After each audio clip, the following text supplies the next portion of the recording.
प्रिय विद्यार्थियों, मैं अंकित कुमार आपका स्वागत करता हूं जेएचपी कोचिंग में। और जैसा कि आपको पता है कि मैं राजीव अनसॉल्व्ड पेपर रसायन विज्ञान कक्षा 12 की हल करा रहा हूं प्रिय विद्यार्थियों, जिसमें मैं सेट नंबर 6वां चालू किए हूं।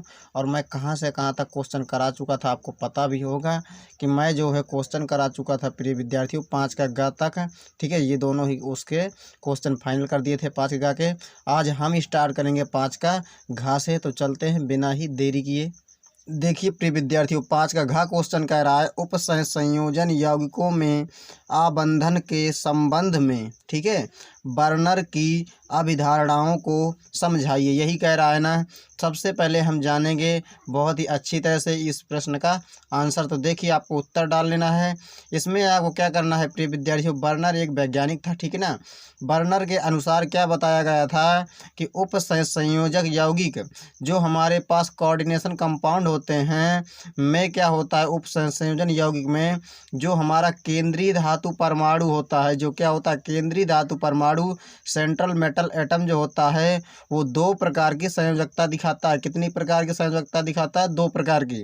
किसने बताया था? बर्नर नामक वैज्ञानिक ने बताया था, ठीक है ना, कि जो हमारे पास कोऑर्डिनेशन कंपाउंड होते हैं वो 2 प्रकार की बैलेंसी शो करते हैं। तो पहली हमारे पास होती है प्राथमिक संयोजकता और दूसरी हमारी पास होती है द्वितीयक संयोजकता, ठीक है।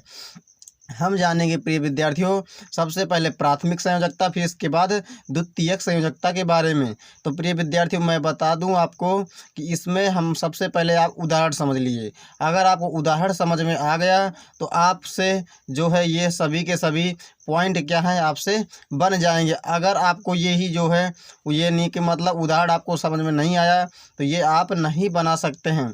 तो देखिए प्रिय विद्यार्थियों, सबसे पहले हम समझते हैं इसमें क्या लिखा है कि नंबर 1 पॉइंट है प्राथमिक संयोजकता में कि ये ऋण आयनों द्वारा संतुष्ट होती हैं। ये किसके द्वारा? ऋण आयनों के द्वारा संतुष्ट होती है। तो हमने यहाँ पर उदाहरण में एक एग्जाम्पल लिया, यहाँ पर देख सकते हैं क्रोमियम H2O को होल ऑफ 6 और यहाँ पर Br3। तो प्रिय विद्यार्थियों, ये जो हमारे पास ये जो नंबर दिख रहा है इसे कहते हैं, इस नंबर जो 3 दिख रहा है इसे कहते हैं प्राइमरी वैलेंसी, यानी मतलब प्राथमिक संयोजकता। इसे क्या कहते हैं? इस नंबर को क्या कहते हैं? प्राथमिक संयोजकता। और जो हमारे पास ये जो नंबर दिख रहा है इस नंबर को क्या बोलते हैं? इसी को कहते हैं द्वितीयक संयोजकता, या जिसे समन्वय संख्या भी बोलते हैं। ध्यान दीजिएगा, इसे उपसंयोजन संख्या भी कहते हैं इसी नंबर को, ठीक है ना। इसे नहीं, इस नंबर को बोलते हैं। और प्रिय विद्यार्थी, जो हमारे पास ये है ये क्या है? केंद्रीय धातु परमाणु है। और ये हमारे पास क्या होते हैं? ये लिगैंड्स है प्रिय विद्यार्थियों। ये हमारे पास क्या होते हैं? ऋण आयन होते हैं। तो हमारे पास क्या लिखा है? ये ऋण आयनों द्वारा संतुष्ट होती है। कोष्टक के बाहर इस साइड जो भी होते हैं क्या होते हैं? ऋण आयन। तो किसके द्वारा? ऋण आयनों के द्वारा ही तो संतुष्ट है। ये जो संयोजकता है किसके द्वारा संतुष्ट है? ये ऋण आयन होते हैं कोष्टक के बाहर, ठीक है ना। तो वही लिखा है ये ऋण आयनों द्वारा संतुष्ट होती है। इसको बिंदुदार रेखा द्वारा दर्शाया जाता है। आप जो है ये जो हमारे पास ये जो Br है इसे किस रेखा द्वारा दर्शाया जाता है? बिंदुदार। बिंदुदार आप समझ सकते हैं, यानी मतलब डॉटेड ऐसे छोटे छोटे बूंदी आप रख देंगे तो उसी बिंदी द्वारा हम दर्शाते हैं किन्हें? जो हमारे पास ये होती है द्वितीयक संयोजकता। किसके द्वारा दर्शाते हैं? बिंदुदार रेखा द्वारा दर्शाते हैं, ठीक है। ये विलयनों में आयनित हो जाती है, यानी कि मतलब क्या है प्रिय विद्यार्थियों, जब हम इसे जल में घोलेंगे ना, इसे हम जल में जब घोलेंगे तो ये आयन में अलग हो जाएगा और ये पूरा का पूरा हमारा कंपाउंड ये अलग हो जाएगा। तो वही लिखा है ये विलयनों में आयनित हो जाते हैं, यानी मतलब इस ये भाग अलग हो जाएगा और ये पूरा भाग ये हमारा कोष्टक वाला अलग हो जाएगा। तो यही लिखा है कि ये विलयनों में आयनित हो जाती है, ठीक है। इनसे जुड़े आयनों को बड़े कोष्टक से बाहर लिखा जाता है। ये जुड़े जो इन संयोजकता से ये जो हमारे पास बैलेंसी है, ये जो हमारे पास प्राथमिक संयोजकता है, इनसे जुड़े जो भी आयन होते हैं ये हमारे पास क्या ब्रोमीन है, क्लोरीन है, सल्फेट है, कुछ भी हो सकता है यहाँ पर, ठीक है ना, ऋण आयन। तो यहाँ पर वही लिखा है इनसे जुड़े आयनों को, ये जो हमारे पास प्राथमिक संयोजकता है इनसे जुड़े जो आयन है यही तो आयन है Br- है, ठीक ना। जुड़े आयनों को बड़े कोष्टक से बाहर रखा जाता है। ये जो हमारे पास बड़ा कोष्टक दिख रहा है इन्हें कहाँ रखा गया? बाहर ही तो रखा गया है। तो यही हमारे पास पूरे पूरे चारों पॉइंट है प्रिय विद्यार्थियों। इसके बाद देखते हैं हम द्वितीयक संयोजकता के बारे में। तो देख सकते हैं आप द्वितीयक संयोजकता भी बहुत सरल है। क्या लिखा है? ये ऋणायनों, धनायनों व उदासीन अणुओं के द्वारा संतुष्ट होती है, यानी कि मतलब ये जो है तीनों के द्वारा संतुष्ट होती है, ठीक है ना। ऋणायन हो या धनायन हो या उदासीन अणुओं के द्वारा संतुष्ट होती है। यानी कि मतलब यहाँ कोष्टक के जो अंदर है प्रिय विद्यार्थियों, यहाँ पर हमारे पास H2O यहाँ पर क्या है, ये अभी उदासीन है। यानी उदासीन के द्वारा भी ये नंबर जो दिख रहा है सेकेंडरी जो हमारे पास वैलेंसी है, जो द्वितीयक संयोजकता है, यहाँ पर जो है ये जो हमारे पास लिगेंड्स ये उदासीन भी हो सकता है। ये जो लिगेंड्स है यहाँ पर आप अगर आप CN रख देना तो CN का होल ऑफ 6 तो CN क्या हो जाएगा, निगेटिव हो जाएगा। तो हमारे पास दो चीज़ तो मैंने बता दिया कि उदासीन तो ये हमारे पास है, ठीक है ना। यहाँ पर उदासीन के द्वारा भी। और रेडायनो अगर हमारे पास साइनाइड होता, यानी कि साइनाइड होता तो वो हमारा कैसा होता, रेडायन संयोजकता वाला हो जाता आयन, ठीक है ना। अगर हमारे पास अगर हमारे पास धनायन होते, जैसे हमारे पास है धनायन के लिए H+ आप ले सकते हैं, ठीक है ना। अगर हमारे पास कोई भी अंदर अगर धनायन होते तो उसके द्वारा भी संतुष्ट होती है कौन, जो हमारे पास द्वितीयक संयोजकता होती है, ठीक है ना। तो यहाँ पर बस आपको इतना ही समझना है कि जो हमारे पास प्राथमिक संयोजकता है वो केवल ऋणायनों के द्वारा संतुष्ट होती है। और ये जो होती है वो तीनों के द्वारा, ऋणायन, धनायन व उदासीन अणुओं के द्वारा संतुष्ट होती है। बस आपको इतना जानना है। इनको जो है दूसरे पॉइंट में इनको सतत रेखा द्वारा दर्शाया जाता है, यानी कि मतलब इन्हें डॉटेड लाइन द्वारा नहीं दर्शाया जाता है। जैसे हमने यहाँ पर मैं बता दूं, जैसे ये हमारे पास एक रेखा जो दिख रही है आपको, ये रेखा, इसी रेखा के द्वारा जैसे आप इसे दर्शाया जाता है। जो हमारे पास द्वितीयक संयोजकता होती है इनको सतत रेखा द्वारा दर्शाया जाता है। यानी मतलब ऐसे, ये जो हमारे पास जो लाइन खींची, ये जो तीर बना है इसी के द्वारा दर्शाया जाता है, ऐसे ही, ठीक है ना। आप ऐसा समझ सकते हैं। इसके बाद देखना, ये विलयनों में आयनित नहीं होते हैं। ये जो क्या है प्रिय विद्यार्थी, इसे जब आप विलयन में घोलेंगे इस कंपाउंड को, ये अलग हो जाएगा, ये अलग हो जाएगा, लेकिन ये अलग नहीं होगा प्रिय विद्यार्थियों, ध्यान दीजिएगा, ठीक है ना। अगर यही जब घोलेंगे तो केवल यही पूरा अलग होगा और ये भाग अलग हो जाएगा, लेकिन ये अलग नहीं होगा, ठीक है। इतना आप ध्यान दीजिएगा कि जब इसे हम घोलेंगे तो ये प्लस में टूट जाएगा, ये पूरा और ये पूरा माइनस में टूट जाएगा, इतना Br, ठीक है। तो वही लिखा है, ये विलयनों में आयनित नहीं होती हैं। ये जो अंदर वाली जो द्वितीयक संयोजकता है ये आयनित नहीं होती हैं, ठीक है ना। इसके बाद देखना है कि इनसे जुड़े लिगैंड तथा केंद्रीय धातु परमाणु को कोष्टक में मिलते हैं, यानी मतलब कोष्टक में लिखते हैं, यहाँ पर लिखा गया है, ठीक है ना। तो क्या लिखा है, इनसे जुड़े लिगैंड, इनसे जो भी लिगैंड जुड़े होते हैं, ये लिगैंड होते हैं। ये जो द्वितीयक संयोजकता है इनसे जुड़े हमारे जो लिगैंड है ये लिगैंड होते हैं। ये क्या है, केंद्रीय धातु परमाणु। तो इनसे जुड़े लिगैंड और तथा केंद्रीय धातु परमाणु को कोष्टक में लिखते हैं। तो ये क्या, ये कोष्टक में ही तो लिखा गया है, बड़े कोष्टक में, ठीक है ना। यही आपका राइट आंसर है। इसके बाद हम देखते हैं नेक्स्ट क्वेश्चन। देखिए प्रिय विद्यार्थियों, 6 का ख का पहला क्वेश्चन कह रहा है एथेनॉल के निर्जलीकरण की क्रिया विधि लिखिए, यही कह रहा है ना। इसका उत्तर आपको सेट 1 में मिल जाएगा। प्रश्न 7 का क देखिए प्रिय विद्यार्थियों, वहां से आपको जाकर मिल जाएगा क्योंकि हमने प्लेलिस्ट बना रखा है चैनल पर, ठीक है।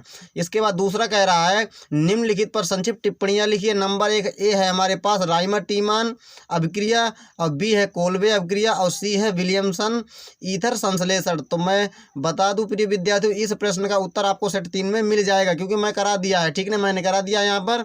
इसके बाद हम देखेंगे नेक्स्ट क्वेश्चन कि हमारे पास है 6 का ख का अथवा क्वेश्चन क्या कह रहा है प्रिय विद्यार्थी, ध्यान दीजिएगा कि निम्न कैसे प्राप्त करेंगे।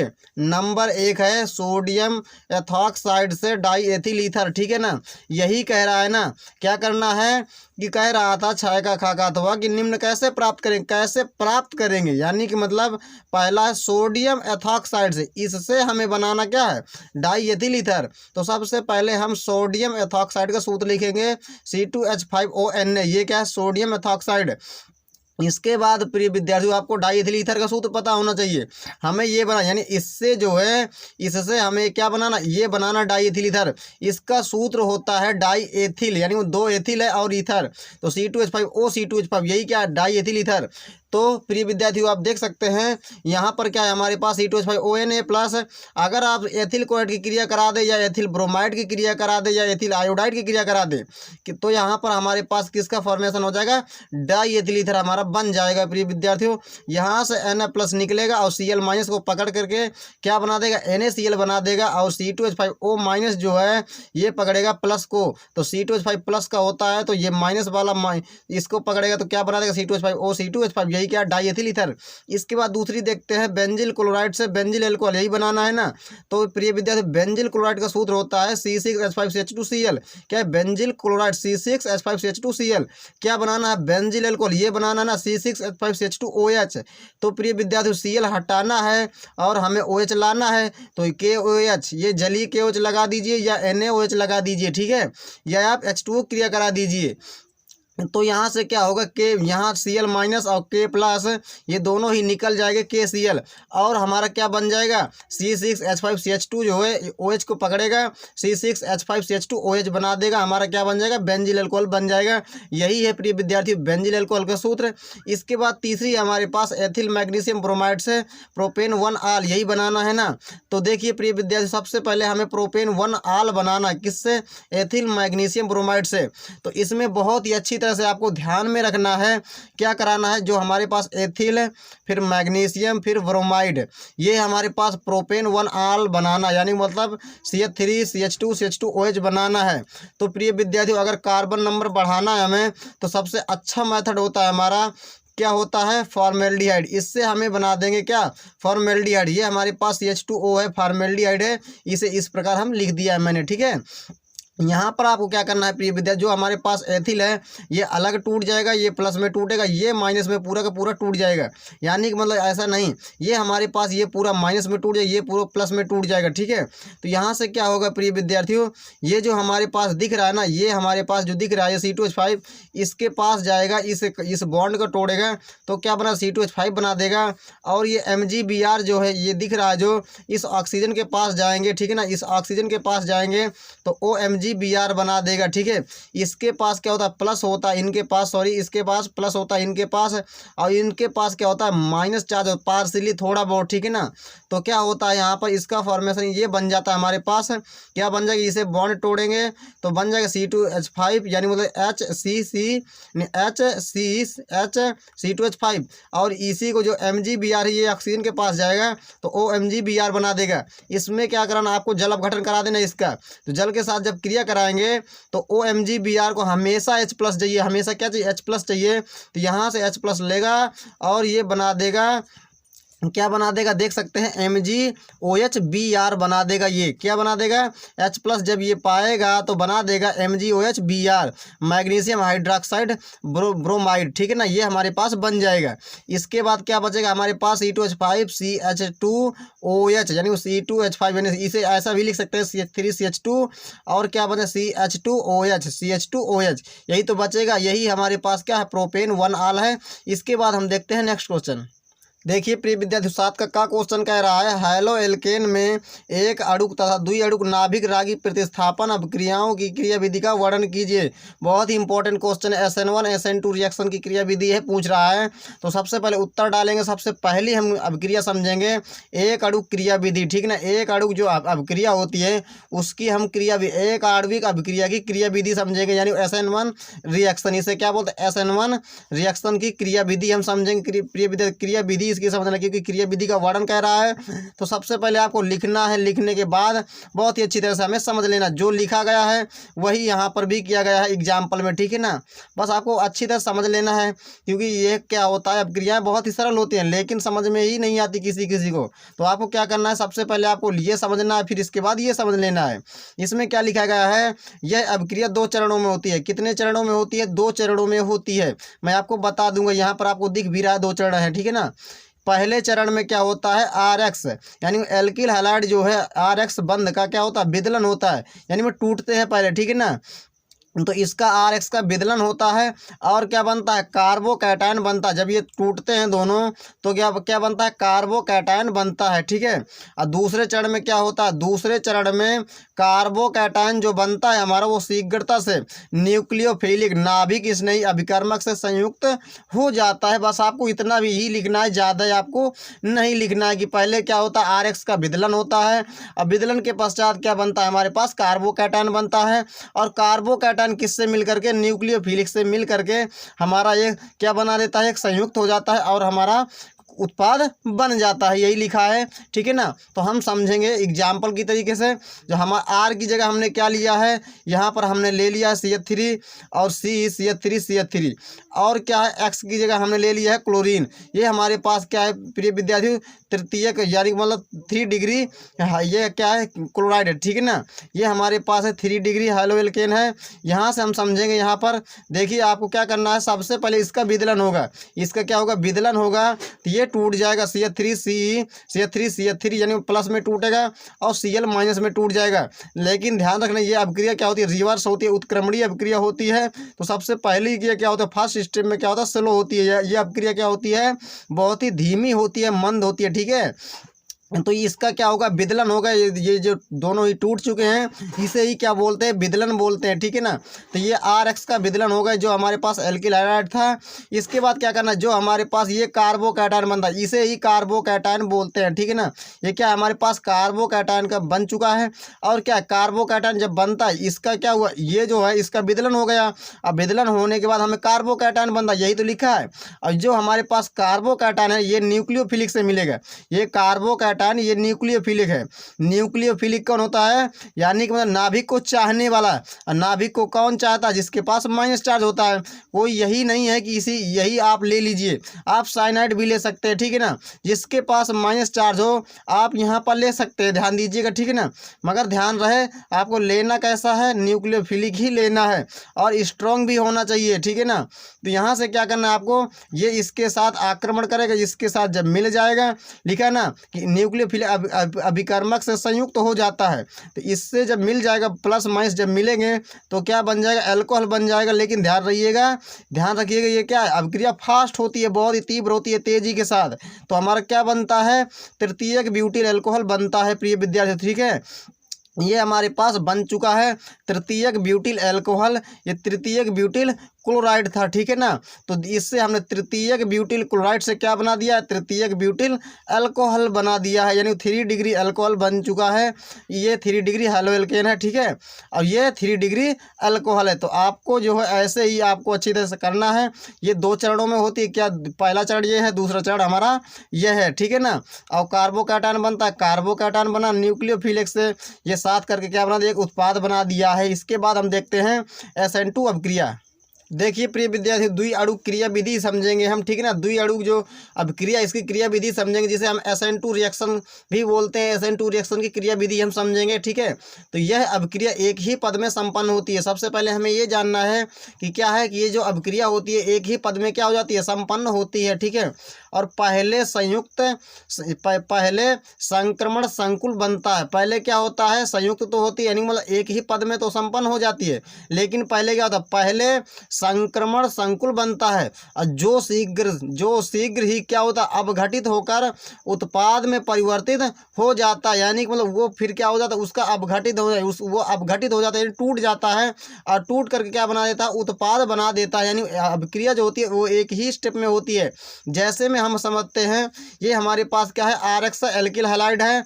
यहाँ पर क्या होगा प्रिय विद्यार्थियों, हमें आपको लेना है न्यूक्लियोफिलिक अभिकर्मक। ये हमारे पास क्या है, न्यूक्लियोफिलिक है, नाभिक को चाहने वाला है। ये क्या करेगा प्रिय विद्यार्थी, ये अटैक करेगा पीछे से। जब ये अटैक करेगा यहाँ पर जब जाएगा तो यहाँ से क्या होगा, पार्सली इसके पास जो है, जो हमारे पास OH माइनस ना, ये OH जो हमारे पास OH minus partially negative charge यहाँ पर आ जाएगा। और ये हमारे पास बंध बन जाएंगे, इनके बीच R और OH के मध्य बंध बन जाएगा, और R और X के मध्य भी हमारा बंध बन जाएगा। तो इसके पास क्या होगा प्रिय विद्यार्थी, पार्सली निगेटिव चार्ज इसके पास भी आ जाएगा और इसके पास भी पार्सली निगेटिव चार्ज आ जाएगा। क्योंकि क्या होता है, ये जो होता है ये ज़्यादा इलेक्ट्रोनिगेटिविटी होता है इससे, ठीक है ना। तो ये इलेक्ट्रॉन अपनी तरफ खींच लेगा और क्या होगा प्रिय विद्यार्थी, ये इसकी तरफ आक्रमण करेगा। तो क्या होगा, इसके इलेक्ट्रॉन यहाँ कर भागेंगे। तो ये इसके जो इलेक्ट्रॉन जो यहाँ पर जो जुड़े थे, तो ये ज़्यादा होता है इलेक्ट्रोनिगेटिविटी, ठीक है ना।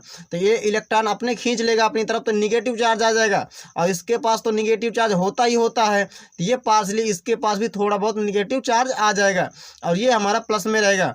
और ये हमारा क्या बन चुका है, संक्रमण संकुल बनता है। तो ये हमारे पास क्या बन चुका है, संक्रमण संकुल बन चुका है। और इसे ध्यान रखिए, सिलो अभिक्रिया होती है, पहले ही क्या होती है, सिलो होती है। इसके बाद क्या होता है प्रिय विद्यार्थी, ये जो होती है फास्ट होती है। फिर क्या होता है, फास्ट होता है, शीघ्र ही अपघटित हो जाता है। ये जो बनता है हमारे पास, इसका शीघ्र अपघटन हो जाता है, टूट जाता है। तो क्या बनता है, ROH और X हमारा निकल जाता है माइनस में, ठीक है। ये हमारा अल्कोहल बन चुका है। यही हमारी क्या है, SN2 रिएक्शन की क्रिया विधि। इसके बाद हम देखते हैं नेक्स्ट क्वेश्चन।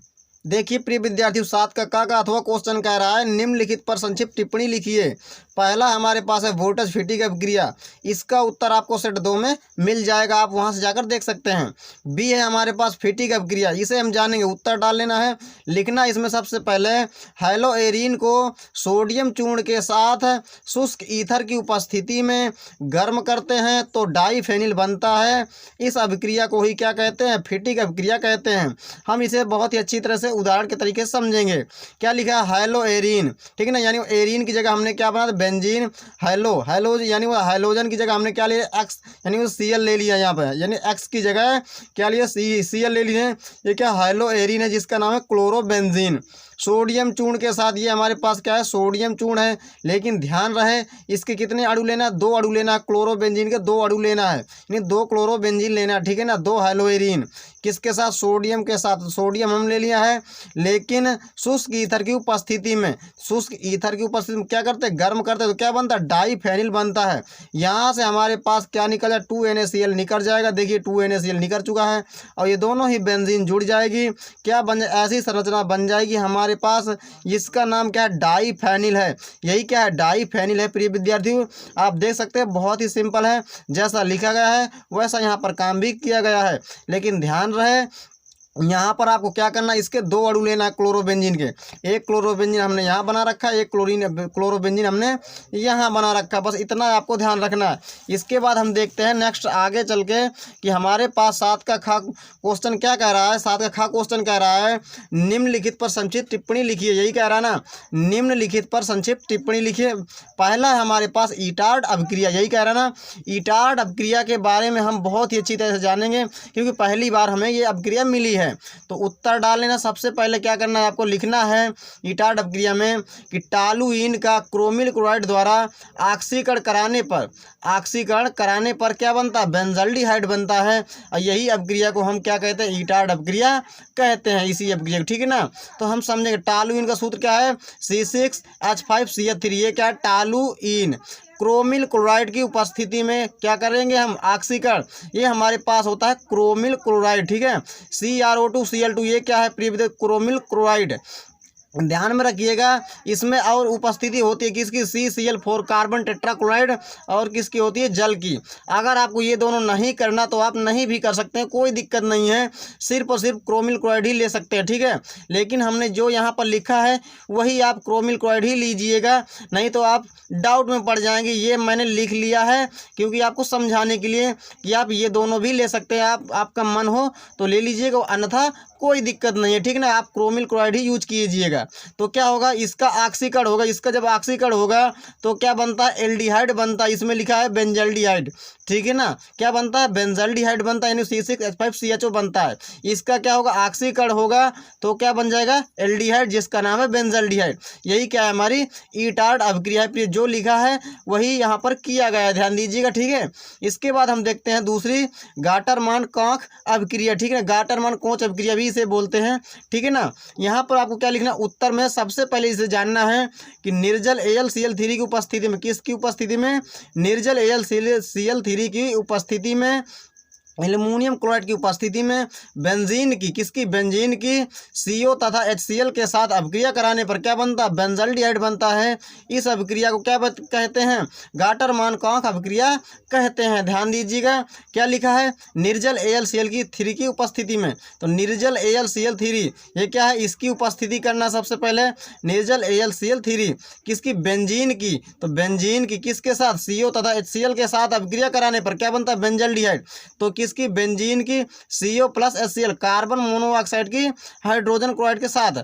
तो ध्यान दीजिएगा, यहाँ से क्या होगा प्रिय विद्यार्थियों, ये जो हमारे पास यहाँ पर जाएगा तो यहाँ से एक H प्लस निकलेगा, वो H प्लस क्या करेगा, इसे Cl पकड़ करके HCl बना देगा, और ये H प्लस इसके पास जाएगा तो क्या बना, CHO बन जाएगा हमारा, जिसका नाम क्या है, बेंजल्डिहाइड। यही आपका राइट आंसर है। इसके बाद हम देखते हैं नेक्स्ट क्वेश्चन। देखिए प्रिय विद्यार्थी, तीसरी कह रहा है हमारे पास कायनिजारो अभिक्रिया और चौथी एल्डोल संघनन। तो इन दोनों का उत्तर आपको सेट 3 में मिल जाएगा, आप वहां से जाकर देख सकते हैं। ठीक है, इसके बाद हम देखें 7 का खा का अथवा क्वेश्चन क्या कह रहा है, क्या होता है जब केवल रासायनिक समीकरण लिखिए, यही कराना। नंबर 1, एसिटाल्डिहाइड की क्रिया टालेन अभिकर्मक से कराई जाती है। उत्तर है टालेन यानी एसिटाल्डिहाइड CH3CHO प्लस टालेन अभिकर्मक Ag2O आपको लेना है। ठीक है, तो यहाँ से क्या होगा, टालेन अभिकर्मक इसका Ag जो है इसका ऑक्सीकरण कराएगा और खुद रिड्यूज हो जाएगा। तो यहाँ से क्या बनेगा, इसका जब ऑक्सीकरण होगा तो एसिड बनेगा और खुद क्या होगा, अपचयित हो जाएगा। तो क्या बन जाएगा, Ag बन जाएगा। इसे कहते हैं रजत दर्पण, इसे क्या बोलते हैं, रजत दर्पण बोलते हैं। ध्यान दीजिएगा। ठीक है, मैं पिछले वीडियो में बहुत ही अच्छी तरह से बताया भी है, इसे रजत दर्पण बोलते हैं। इसके बाद दूसरी हमारे पास फॉर्मेल्डिहाइड की क्रिया NaOH के साथ कराई जाती है। तो क्या बनता है, यही कहता है ना कि जो फॉर्मेल्डिहाइड की क्रिया NaOH के साथ होती है तो क्या बनता है, ये फॉर्मेल्डिहाइड है, ये हमारे पास है NaOH। ठीक है, डाइल्यूट NaOH होता है, ध्यान रखिएगा, तनु NaOH। तो क्या होता है प्रिय विद्यार्थी, ये हमारे पास जो है ये कौन सी अभिक्रिया है, कायनिजारो अभिक्रिया है। मैं पिछले वीडियो में बता भी चुका हूँ, इस अभिक्रिया को बोलते हैं कायनिजारो अभिक्रिया। यही जो एल्डिहाइड है इसी का एक बार अपचयन होता है और इसी का एक बार ऑक्सीकरण। इसका जब अपचयन होगा इस एल्डिहाइड का तो क्या बनेगा, अल्कोहल बनेगा। इसका जब ऑक्सीकरण होगा तो क्या बनेगा, ये बन जाएगा हमारे पास सोडियम एस फॉर्मेट, क्या बनेगा, सोडियम फॉर्मेट बन जाएगा हमारा। इसके बाद हम तीसरी देखते हैं, बेंजामाइड का अम्लीय जल अपघटन कराया जाता है। ठीक है, तो ये हमारे पास है बेंजामाइड अम्लीय जल अपघटन। तो जल अपघटन H2O और अम्लीय कह रहा तो H+ की उपस्थिति करते हैं। ठीक है ना, तो ये आप H2SO4 ले सकते हैं, HCl ले सकते हैं। तो अम्लीय जल अपघटन जब हम कराएंगे तो क्या होगा प्रिय विद्यार्थियों, यहाँ से माइनस टूटेगा और ये प्लस टूटेगा। NH2 माइनस जो है ये हमें मैंने बताया भी है, H2O H+ OH- में टूटता है। तो H+ जाएगा NH2 माइनस के पास तो क्या बना देगा, NH3 बना देगा और OH- जाएगा H यानी CO+ के पास तो क्या बना देगा, बेंजोइक अम्ल बना देगा। प्रिय विद्यार्थियों, यही आपका राइट आंसर है, यही आपकी बहुत ही इंपॉर्टेंट अभिक्रिया है। आई होप प्रिय विद्यार्थियों ये आपको पूरा सेट समझ में आ गया होगा और ये हमारा वीडियो अच्छी तरह से आपको अच्छा लगा हो तो प्रिय विद्यार्थियों कृपया हमारी वीडियो को लाइक शेयर सब्सक्राइब कर दीजिएगा हमारे चैनल को। तो चलते हैं, नमस्कार, जय हिंद, वंदे मातरम।